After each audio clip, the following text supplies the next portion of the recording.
indica la conductancia de los canales iónicos sensibles de la distensión, generando cambios en el potencial de membrana de las células pilosas. Y bueno, seguimos con qué es la ototoxicidad. La ototoxicidad es la capacidad que presentan algunas sustancias químicas para dañar la función auditiva, ya sea de forma definida o transitoria. Y aunque hay fármacos cuyo efecto ototóxico se conoce desde un principio, en otros medicamentos se va descubriendo a lo largo del tiempo, ampliándose progresivamente a la lista de los ototóxicos.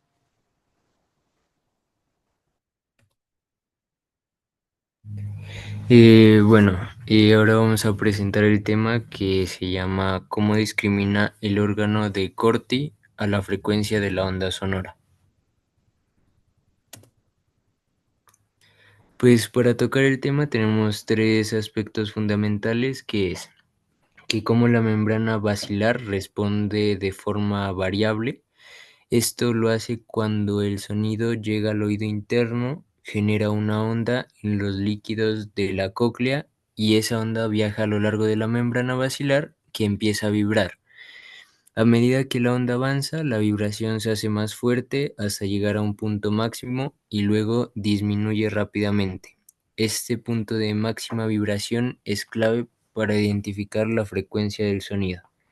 Otra característica importante es la frecuencia estimulada por zonas específicas, que es cuando la onda sonora se comporta como una onda viajera. Y eso pues significa que su frecuencia se va a mover de una parte específica de la membrana basilar. Y la última es la base y ápice, cómo responden a distintas frecuencias, o también llamada tonotapía, que es cuando la membrana basilar no es igual en toda su longitud. En la base es más rígida y responde a frecuencias más altas, y en el extremo, cerca de la iliecotrema, es más flexible y responde a frecuencias bajas.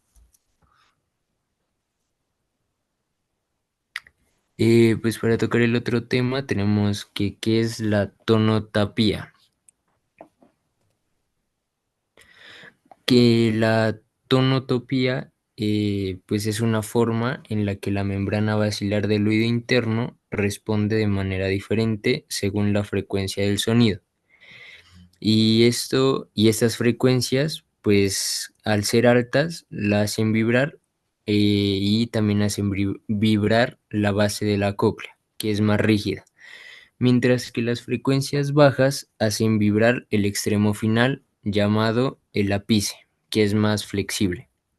Y esto pasa porque cada parte de la membrana tiene una frecuencia natural, y entonces cuando una onda sonora llega, se va fortaleciendo hasta que alcanza el punto de frecuencia máxima.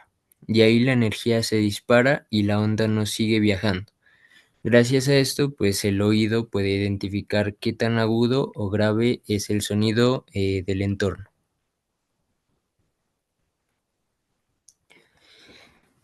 Bueno, para tocar el otro tema tenemos que por qué la membrana basilar tiene zonas con distinta frecuencia naturales de resonancia. Pues esto lo podemos ver porque la tonotopía se debe a que la membrana basilar cambia sus propiedades físicas a lo largo de la cóclea, por dos razones. En la base de la cóclea, que es más angosta, gruesa y rígida y responde a frecuencias altas, y el otro, la otra característica es porque en el ápice de la cóclea es más ancha, delgada, flexible y responde a frecuencias bajas. Muy bien, y por último vamos a ver por qué hay distintas células pilosas, las internas y las externas, y qué las diferencia. Muy bien, las células pilosas internas son las verdaderas sensores del oído, ya que éstas conectan mayormente con las fibras aferentes. Las células pilosas externas operan como elementos móviles que pueden modificar las oscilaciones en la membrana basilar. ¿Qué nos quiere decir esto? Que cuando los niveles de señal son bajos, los desplazamientos de los cilios de las células internas son muy pequeños para activarlas. En este caso, las células externas se alargan, aumentando la magnitud de la oscilación. Este proceso de realimentación positiva de la energía mecánica en las células pilosas externas actúan mediante aumentando la sensibilización del oído. Es decir, que el conjunto de la membrana basilar y sus estructuras anexas forman un sistema activo para aumentar la captación del sonido.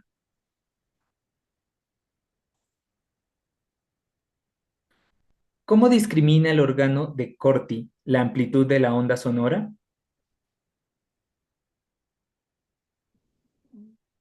A esto se refiere como la determinación del volumen.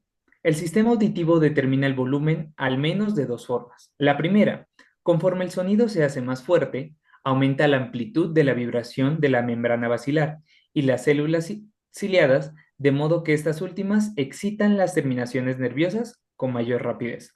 O, número dos, a medida que la amplitud de la vibración aumenta, se estimulan más las células ciliadas a los márgenes de la porción resonante de la membrana basilar, lo que produce una sumatoria espacial de impulsos, es decir, la transmisión a través de muchas fibras nerviosas en lugar de unas pocas.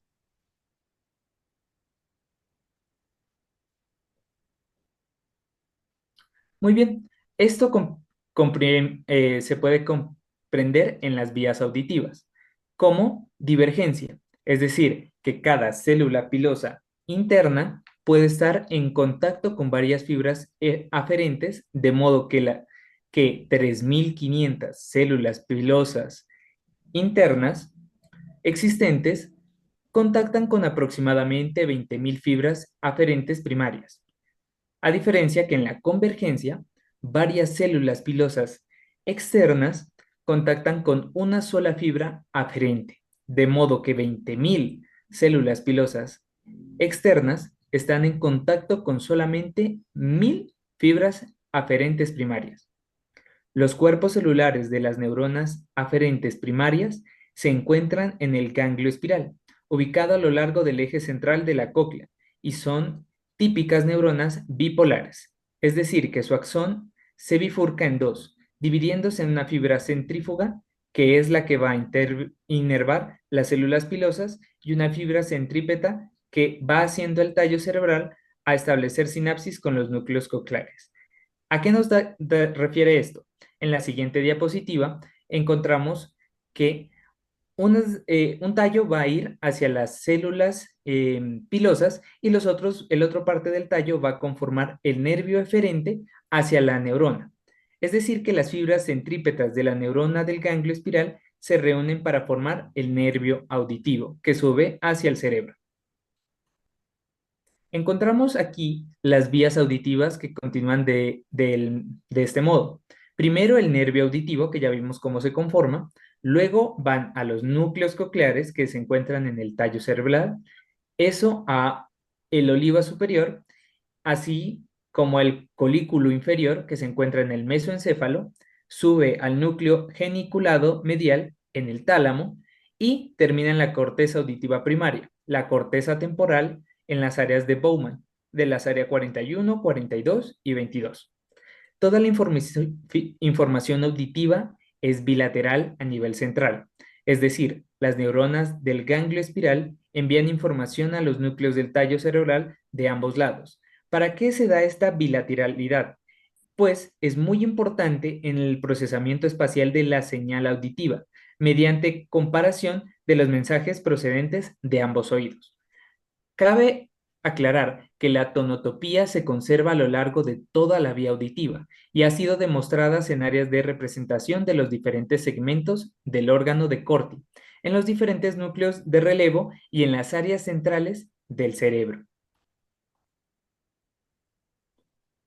La magnitud del movimiento de la membrana basilar dependerá de la intensidad del sonido que originó la onda. Originalmente, el umbral de la audibilidad había sido definido como la mínima presión necesaria para percibir un sonido sensorial. Esto lo encontramos en la unidad de medida de los hertz. Es decir, que un hertz es la unidad mínima de medida para escuchar o percibir un sonido. Esta presión se necesita para ello 2 por 10 a la menos 5 newtons por metro cuadrado, y este valor es tomado además como referencia para la determinación de valores absolutos. También se entiende que la unidad utilizada para medir el nivel de intensidad relativa son los decibeles, de acuerdo a la equivalencia. Aquí podemos ver la equivalencia, donde P es la presión del sonido que está siendo medido y PO o P0 es la presión de referencia, que es la mínima presión del sonido audible por el oído humano, que sería un hertz, o 2 por 10 a la menos 5 PA, el cual corresponde al umbral de audibilidad de 0 o de 0 decibeles. El máximo nivel de intensidad audible es de 120 decibeles. Luego de ese nivel de intensidad de decibeles, nuestros oídos no podrán entenderse. Con esto terminamos nuestra presentación. Esperamos que les haya gustado y nos veamos en una próxima ocasión. Gracias.